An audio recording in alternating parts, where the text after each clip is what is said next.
Assalamualaikum warahmatullahi wabarakatuh.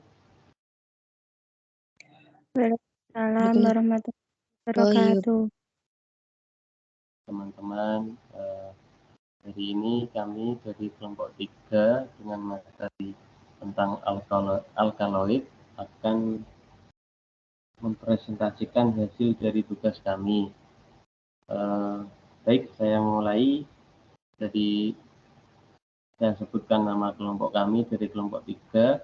Nomor 1 saya sendiri Muhammad Imron, kemudian yang kedua Nadia Nailul Muna, kemudian yang ketiga Nia Rohmatin, yang selanjutnya Nila Puruna Nafisa, dan yang terakhir Valentina Aprilia Sande. Baik, untuk presentasi kali ini saya mulai dari slide yang pertama tentang materi alkaloid.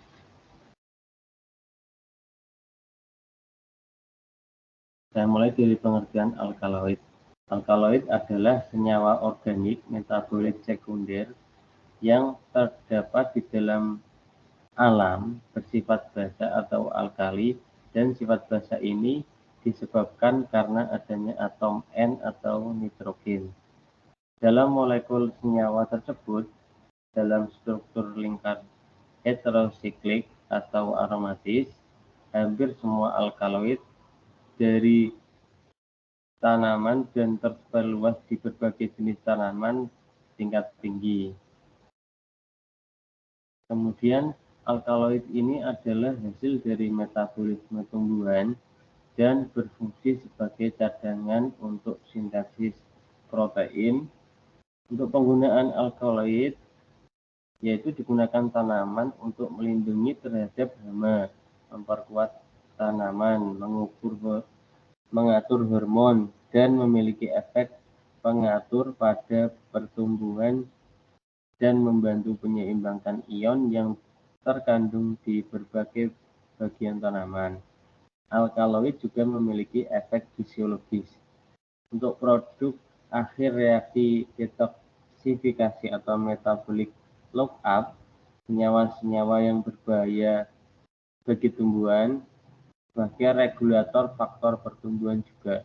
Senyawa cadangan untuk sumber N atau elemen lain yang berguna bagi tumbuhan. Untuk presentasi selanjutnya akan disampaikan oleh Mbak Nadia. Baik, saya akan melanjutkan presentasi tersebut dan selanjutnya yaitu sifat-sifat alkaloid. Sifat-sifatnya yaitu dalam tumbuhan alkaloid berbentuk bebas garam atau dalam N-oksida. Sebagian besar merupakan kristal yang halus yang bereaksi dengan asam membentuk garam. Lainnya amorf. Bentuk kristal identifikasi mikroskopis. Selanjutnya, kebanyakan mengandung atom O kecuali konine atau hemlock dan nikotin atau tembakau yang tidak punya O berbentuk cair. Selanjutnya yaitu kebanyakan tidak berwarna kecuali berberin atau kuning dan garam suguinarine atau merah tembaga.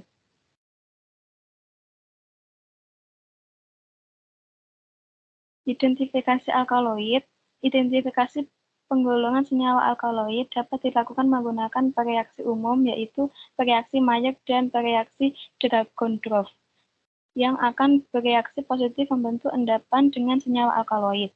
Kedua bereaksi tersebut merupakan bereaksi yang umum digunakan untuk identifikasi alkaloid.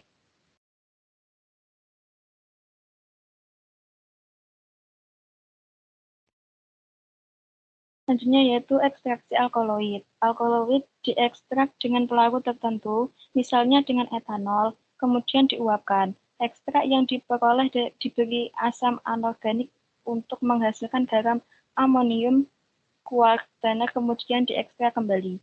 Garam amonium kuartaner yang diperoleh direaksikan dengan natrium karbonat sehingga menghasilkan alkaloid. Alkaloid yang bebas kemudian diekstraksi dengan pelarut tertentu seperti eter dan kloroform. Campuran-campuran alkaloid yang diperoleh akhirnya dipisahkan melalui berbagai cara, misalnya metode kromatografi.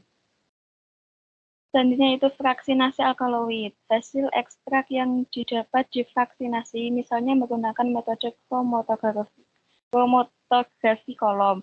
Kolom yang digunakan dalam kromatografi dibuat dengan silika gel sebagai fasa diam dan elusi dilakukan secara tepat dengan perbandingan sistem pelarut yang sesuai.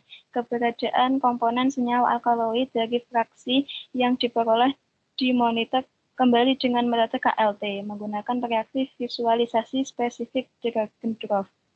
Fraksi yang menunjukkan uji positif alkaloid selanjutnya dilakukan pemurnian dengan teknik MVLC.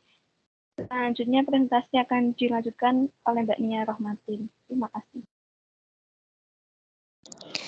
Selanjutnya yaitu pemisahan dan pemurnian. Pemisahan senyawa alkaloid dilakukan dengan menggunakan KLT. Pemisahan senyawa alkaloid dilakukan menggunakan KLT, kemudian dianalisis dengan spektrometer UV vis. Hasil data spektrum yang ada dapat disimpulkan pada ekstraksi kloroform dan ekstraksi kloroform. Pemurnian. Metode pemurnian dan karakterisasi alkaloid umumnya mengandalkan sifat kimia alkaloid. Yang paling penting yaitu kebasaannya dan pendekatan khusus untuk dikembangkan. Untuk beberapa alkaloid misalnya rutaikarpina, kolkisina, risinina yang tidak bersifat basa untuk alkaloid.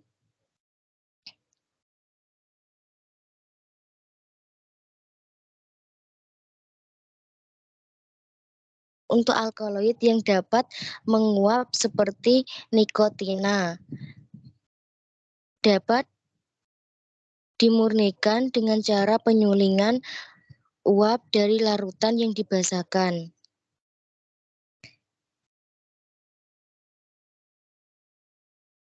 Selanjutnya yaitu karakterisasi senyawa alkaloid.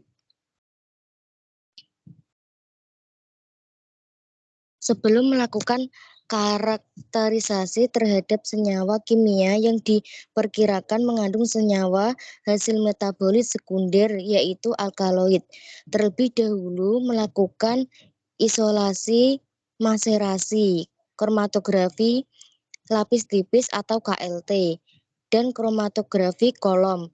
Kemudian untuk karakterisasi senyawa kimia tersebut dilakukan dengan alat spektrometer ultraviolet visible atau UV vis, spektrometer intraviolet,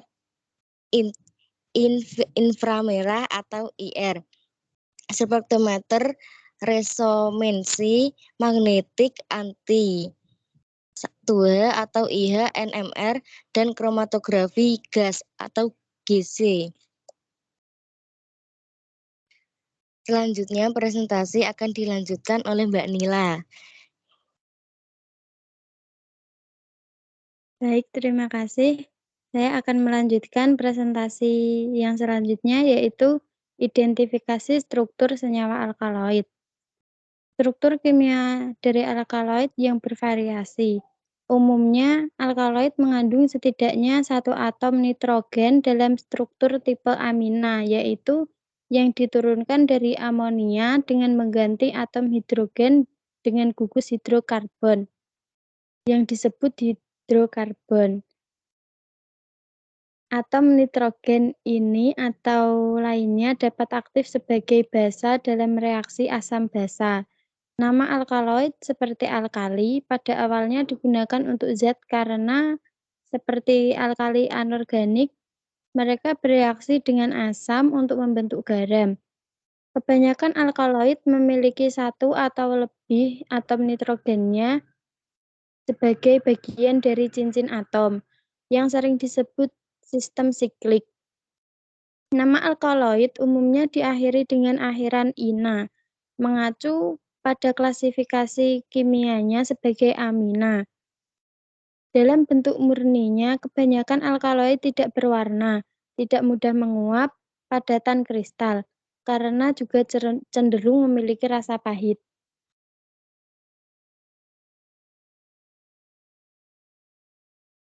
Selanjutnya yaitu struktur senyawa kimia alkaloid. Struktur alkaloid sangat bervariasi. Senyawa ini umumnya mengandung setidaknya satu atom nitrogen. Kebanyakan alkaloid memiliki satu atau lebih unsur nitrogen yang biasanya merupakan sistem siklik atau sistem cincin. Dalam reaksi asam basa, atom nitrogen ini dapat aktif sebagai basa alkali dan bereaksi dengan asam untuk membentuk garam. Alkaloid merupakan senyawa organik yang di dalamnya terdapat nitrogen. Senyawa ini dapat memiliki efek fisiologis yang beragam pada manusia. Beberapa jenis alkaloid yang populer adalah morfin, trisin, trisinin, kuinin, efedrin, dan nikotin. Berikut contoh struktur kimia dari morfin dan kuinin.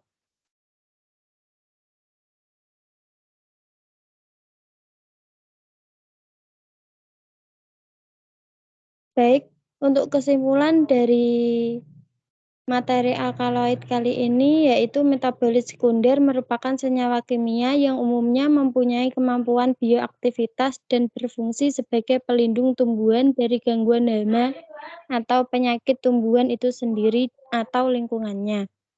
Alkaloid adalah senyawa organik yang terdapat di alam bersifat basa atau alkali dan sifat basa ini disebabkan karena adanya atom nitrogen. Dalam molekul senyawa tersebut, struktur lingkar heterosiklik atau aromatis dan dalam dosis kecil dapat memberikan efek farmakologis pada manusia dan hewan. Terima kasih. Saya kembalikan kepada moderator.